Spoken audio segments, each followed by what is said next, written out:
Pero hindi mo sinabi agad sa akin ang meron ko anak. Dati lang, kailangan ko po talaga ng trabaho. Kailangan ko suportahan naman ako. Pero hindi na niyo. Anong gusto niyo, Lucrecia? Ang gusto niyo ng Lucrecia, yung katulong na wala pang anak. Kapag sinabi ko na may anak ako, hindi na ako tatanggapin dito, sir. Hindi si Lucrecia nagbibigay ng trabaho, Margarita. Ako ang tumagap sa'yo. Tatanungin ko yan ang utang na loob at habang buhay akong magpapasalamat. Pero huwag kang mag-alala. Hindi ko na ako magbibigay ng problema sa inyo. Ano ibig mo sabihin? Magpapaalam ko. Sana lang ako hindi yung pabor. Sana ako aalis. Para makuha ko ng kompleto ang sweldo ko. Papasok na kasi ang anak ko at hindi pa sa ulit ng mga gamit. Sige na dyan. Gusto ko lang. Ganon? Gusto mo lang?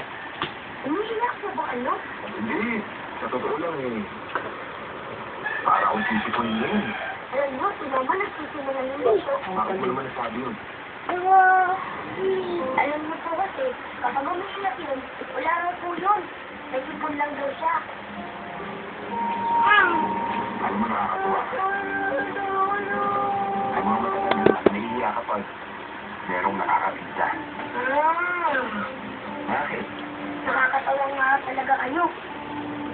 Siya nga pala, bakit nga po ba kayo umiiyak? Kasi dito, kung minsan yung ginagawa ko ng mga bagay na hindi ko naman gusto. Ano ba? Minsan, pero ngayon, Sabi! Yun! hindi nito ako papayag. O, sige. Margarita.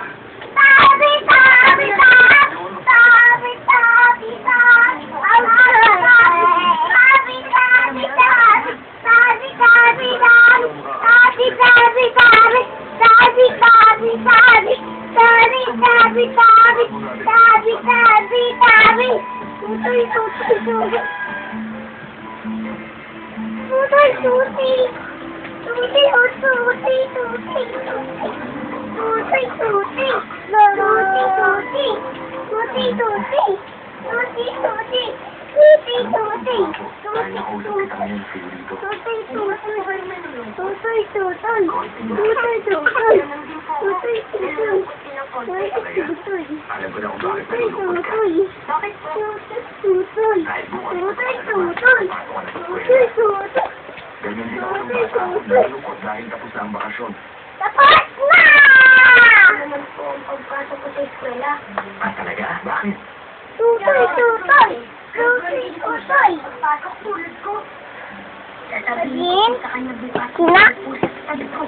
Ah,